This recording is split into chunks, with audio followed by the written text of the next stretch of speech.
चलिए बच्चों, आज हम लोग शुरू करते हैं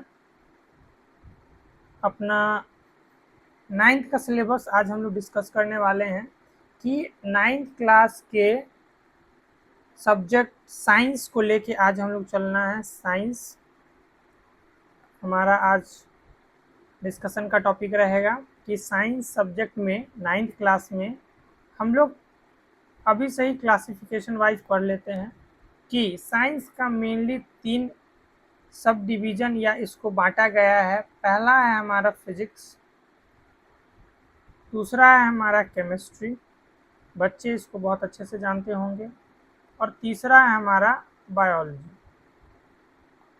साइंस को 9th में ही 3 भागों में बांटा गया है और एनसीईआरटी के अकॉर्डिंग हमारे पास जो सिलेबस है वो इस प्रकार है कि फिजिक्स में हम लोग को पहला जो चैप्टर पढ़ना है वो पढ़ना है मोशन। मोशन में बेसिकली हम लोग जानते हैं कि कैसे कोई बॉडी रेस्ट में होगा या कोई बॉडी मोशन में होगा। मोशन होता है कि कैसे कोई बॉडी का टाइम के रिस्पेक्ट में पोजीशन चेंज होता है। पोजीशन में चेंज आया टाइम के साथ तो उसको बोलेंगे मोशन में है। अगर टाइम के साथ पोजीशन चेंज नहीं हुआ तो मोशन में नहीं है। हमारा दूसरा जो है चैप्टर वो है force and laws of motion. Laws of motion, इसमें बेसिकली हम लोग को न्यूटन लॉज ऑफ मोशंस के बारे में पढ़ना है कि कॉज क्या है मोशंस के। एक तो पहले हम लोग पढ़ लिए कि मोशन क्या है, रेस्ट क्या है, एक्सेलरेशन क्या है। उसके बाद कॉज ऑफ मोशन या लॉज ऑफ मोशन में पढ़ेंगे कि मोशन होता क्यों है। मोशन होने का रीज़न है फोर्स लगना, अनबैलेंस फोर्स के कारण मोशन होता है। एक्सेलरेशन कैसे आता है किसी बॉडी में, बॉडी मूव करता है कैसे, न्यूटन के 3 लॉज, ये सब पढ़ेंगे हम लोग। थर्ड हमारा जो चैप्टर है फिजिक्स में वो है ग्रेविटेशन। ग्रेविटेशन ग्रेविटेशन को न्यूटन ही खोजे थे। वो एप्पल वाला कहानी याद ही होगा आपको। एप्पल जब गार्डन में न्यूटन बैठे हुए थे तो उनके सर पे गिरा था, तो उनको ख्याल आया कि कोई चीज़ है जो चीज़ों को धरती की ओर खींचती है, और उसी को नाम दे दिए ग्रेविटेशन। और भी अदर चीज़ें होंगी जो ग्रेविटेशन में पढ़ना है हमारा। चौथा चैप्टर जो है हमारा वो है वर्क एंड एनर्जी। इस चैप्टर में हम लोग देखेंगे कि कैसे वर्क एनर्जी में और एनर्जी वर्क में कन्वर्ट होता है। अलग अलग फॉर्म के एनर्जी होते हैं, heat energy, electric energy, mechanical energy, sound energy, light भी एक फॉर्म ऑफ एनर्जी है। और अलग अलग फॉर्म ऑफ एनर्जी अलग अलग में वो इंटर कन्वर्टिबल होते हैं। फिर हमारा लास्ट जो फिजिक्स का सिलेबस है उसमें पढ़ना है हम लोग को साउंड। साउंड पढ़ेंगे, वेव पढ़ेंगे। वेव होता क्या है कि डिस्टरबेंस है। साउंड जो होता है वो मैकेनिकल वेव होता है जो मटेरियल मीडियम पे डिपेंड करता है। मतलब अगर कोई मीडियम रहेगा तभी वो प्रोपगेट कर पाएगा। प्रोपगेट का मतलब होता है आगे बढ़ना। केमिस्ट्री में हम लोग शुरू करते हैं। जो हमारा पहला चैप्टर होने वाला है ये होगा मैटर इन आवर सराउंडिंग। हमारे जो आसपास हम लोग देखते हैं उसमें मैटर, यूनिवर्स, पूरा ब्रह्मांड। ब्रह्मांड में 2 ही चीज़ है, या तो मैटर है नहीं तो एनर्जी है। जिस भी चीज़ के बारे में हम ख्याल करते हैं देखते हैं, या तो वो मैटर है नहीं तो एनर्जी है। और कैसे मैटर का क्लासिफिकेशन होता है, मैटर के क्राइटेरिया को फिल करने के लिए क्या क्या चीज़ें आती हैं वो हम इस चैप्टर में देख लेंगे।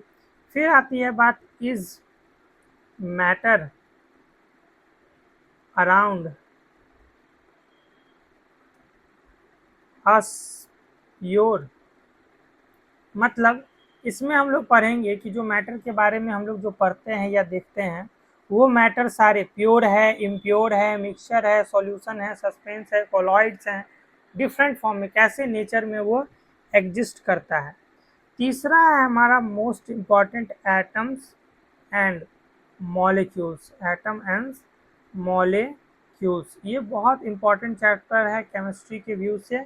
आगे चल के ये 11th-12th में बहुत अच्छा चैप्टर्स का फॉर्म लेता है, एटॉमिक स्ट्रक्चर, उसके बाद केमिकल बॉन्डिंग वगैरह, जो मतलब मोस्टली हम लोग जो केमिस्ट्री में पढ़ते हैं वो basic chemistry atom and molecule से ही आता है।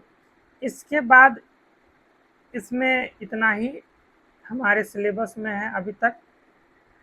और एक last, structure of atom, structure of atom 5 chapter, 5 इसमें स्ट्रक्चर ऑफ एटम में अलग अलग साइंटिस्ट कैसे कैसे एटॉमिक मॉडल का अप्रोच दिए, कैसे discovery of electron, proton, neutron हुआ, उसके बाद एटम्स का खोज, एटम में अलग अलग मॉडल, अलग अलग साइंटिस्ट के अलग अलग अप्रोच, किन्हीं का अप्रूव होना, किन्हीं का डिसअप्रूव होना, फाइनली कौन सा मॉडल एक्सेप्टेबल है, ये सब सारा। उसके बाद इलेक्ट्रॉनिक कन्फिग्रेशन, कि इलेक्ट्रॉन्स को एटम में फिल करना है तो इलेक्ट्रॉन्स कहाँ रहेंगे, ऑर्बिट्स या सेल में रहेंगे, उसमें भी कैसा अरेंजमेंट होगा इलेक्ट्रॉन का, ये सब सारा हम लोग स्ट्रक्चर ऑफ एटम में पढ़ लेंगे। बायोलॉजी में हमारा पहला और इम्पॉर्टेंट चैप्टर है, सबसे पहला और इम्पॉर्टेंट है द फंडामेंटल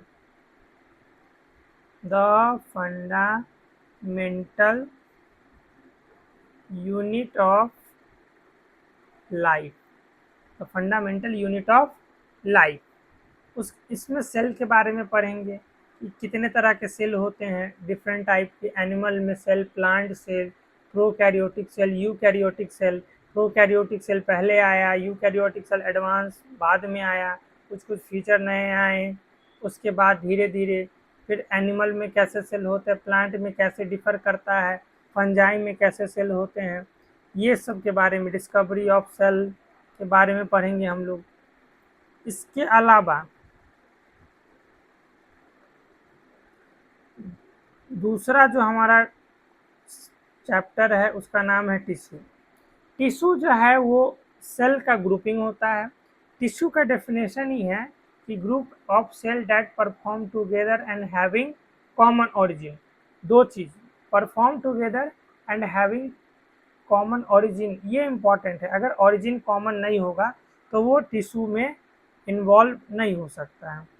तीसरा हमारा है इम्प्रूवमेंट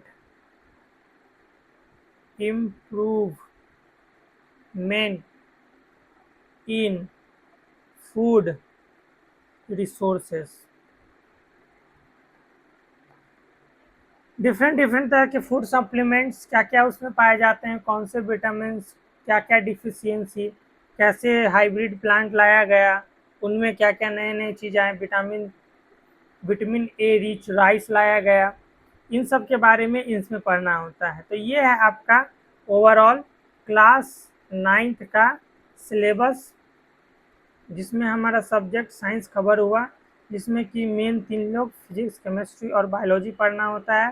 फिजिक्स में motion, force and laws of motion, gravitation, work and energy and sound पढ़ना है। केमिस्ट्री में मैटर इज आवर सराउंडिंग, दूसरा is matter around us pure, तीसरा एटम एंड मॉलिक्यूल, चौथा स्ट्रक्चर ऑफ एटम। बायोलॉजी में 3 fundamental unit of life, tissue, cell, improvement in food, ये पढ़ना है। इसी के साथ बने रहिए, मिलते हैं हम लोग अगले वीडियो में। Thank you.